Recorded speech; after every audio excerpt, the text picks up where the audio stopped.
리비 자이언의 죽음. 잠 못 드는 의사들의 경고. 한 소녀의 죽음이 바꾼 의료계.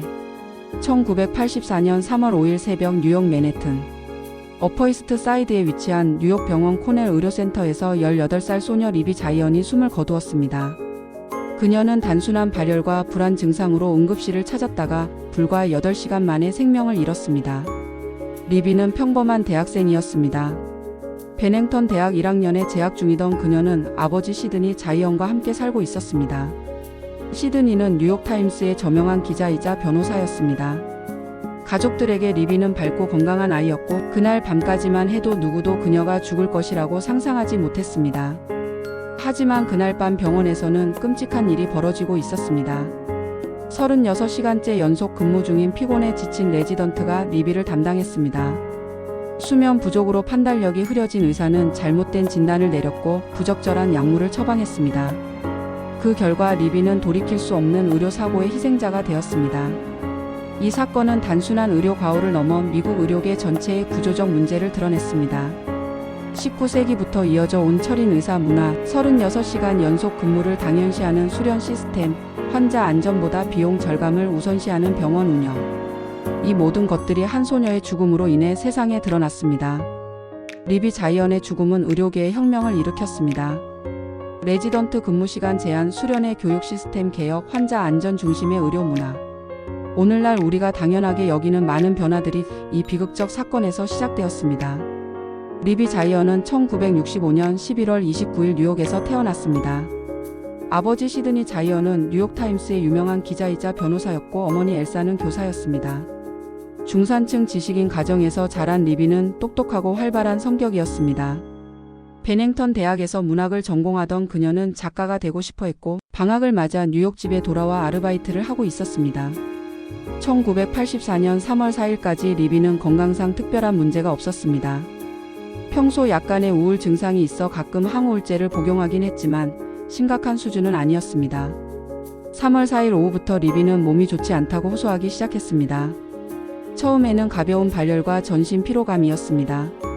하지만 저녁이 되면서 열이 38.5도까지 올라갔고 안절부절 못하며 불안해했습니다.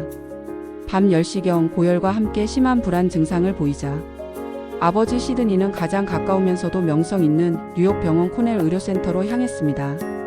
그는 딸이 최고의 치료를 받을 것이라고 확신했습니다. 3월 4일 밤 11시 30분 리비와 아버지는 뉴욕 병원 응급실에 도착했습니다. 리비는 고열과 불안 증상, 약간의 혼란 상태를 보였습니다. 그녀를 처음 진료한 것은 2년차 내과 레지던트인 루안 브레넌이었습니다. 그녀는 토요일 오전부터 계속 근무하고 있었기 때문에 이미 30시간 이상 잠을 자지 못한 상태였습니다. 브레넌 레지던트는 리비의 증상을 바이러스성 증후군으로 잠정 진단하고 불안과 불면 증상에 대해 강력한 항정신병 약물인 할로페리돌 5mg을 근육주사로 투여하기로 했습니다. 하지만 리비가 항우울제인 페넬진을 복용하고 있다는 정보는 제대로 파악되지 않았습니다.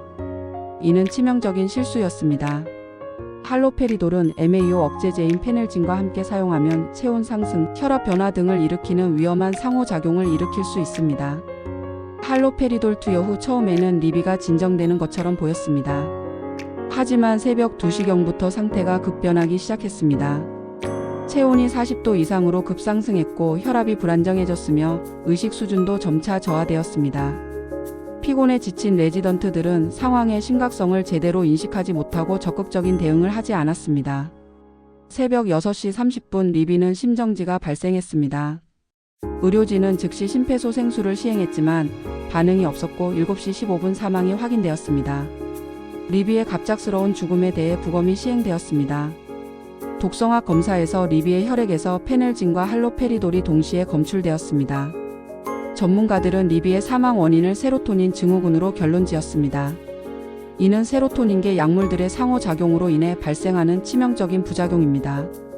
만약 의료진이 환자의 약물 복용력을 정확히 파악하고 약물 상호작용을 인식했다면, 그리고 초기 증상 악화 시 적극적으로 대응했다면 리비는 살 수 있었습니다. 딸을 잃은 시드니 자이언은 진실을 추적하기 시작했습니다.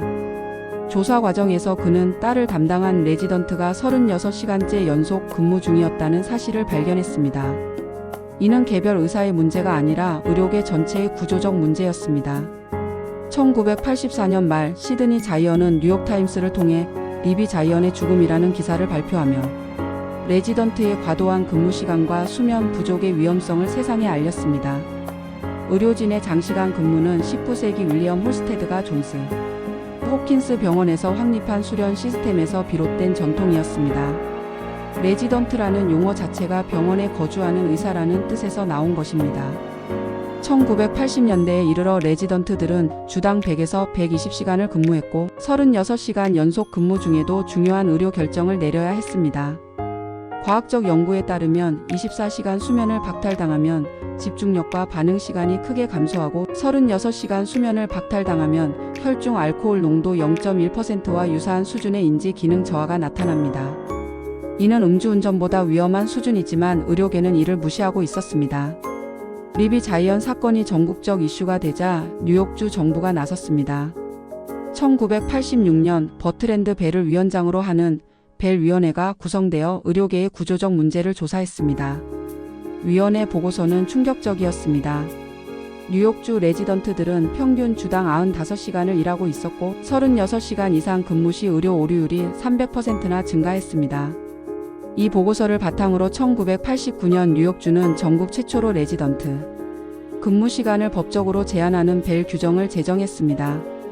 주요 내용은 주당 근무 시간을 80시간 이내로 연속 근무 시간을 24시간 이내로 제한하고 상급위의 감독을 강화하는 것이었습니다. 의료계는 비용 증가와 치료 연속성 저하 등을 이유로 격렬하게 반발했지만 환자 단체와 젊은 레지던트들은 이를 환영했습니다. 뉴욕주의 벨 규정은 전국으로 확산되었습니다. 캘리포니아, 매사추세츠 등 다른 주들이 비슷한 규정을 도입했고 미국 전공의협회인 ACGME도 변화의 압력을 받았습니다. 2003년 ACGME는 마침내 전국적으로 통일된 레지던트 근무시간 규정을 발표했습니다. 주당 근무시간 80시간, 연속 근무시간 30시간 이내로 제한하는 내용이었습니다. 규정 시행 후 의료 오류가 20에서 30% 감소하고 레지던트의 삶의 질이 개선되는 등 긍정적인 효과가 나타났습니다. 2008년 의학연구소 보고서의 권고에 따라 2011년 ACGME는 규정을 추가로 개정하여 특히 경험이 부족한 1년차 인턴의 연속 근무 시간을 16시간 이내로 단축하는 등 더 엄격한 기준을 적용했습니다. 리비 자이언 사건 이후 40년이 지난 지금 미국의 의료 환경은 완전히 달라졌습니다. 주 80시간 근무제가 정착되었고 의료 오류를 공개하고 학습하는 환자 안전 문화가 확산되었습니다. 하지만 근무시간 제한으로 인한 실제 환자 접촉시간 감소나 빈번한 인수인계로 인한 정보 손실 위험 등 새로운 도전 과제들도 남아 있습니다. 리비 자이언이 남긴 가장 중요한 유산은 환자 안전이 모든 것보다 우선한다는 문화적 변화입니다. 피로와 과로가 환자에게 위험하다는 인식, 실수를 인정하고 배우는 문화, 시스템적 접근의 중요성이 의료계에 자리 잡았습니다. 이 사건은 현대적 의미의 환자 안전 운동의 출발점이 되었습니다. 18살의 생을 마감한 한 소녀 리비 자이언. 그녀의 비극적인 죽음이 전 세계 의료를 더 안전하게 만들었습니다. 잠 못 드는 의사들이 보낸 경고를 우리는 들었고 그 경고를 바탕으로 더 나은 의료를 만들어가고 있습니다. 이것이 리비 자이언이 우리에게 남긴 가장 소중한 선물입니다. 본 콘텐츠는 일반적인 건강 정보이며 전문적인 의학적 조언이나 진료를 대체할 수 없습니다. 건강에 문제가 있을 경우 반드시 의사 등 의료 전문가와 상담하시기 바랍니다. 제공된 정보의 활용에 대한 모든 책임은 전적으로 사용자 본인에게 있습니다.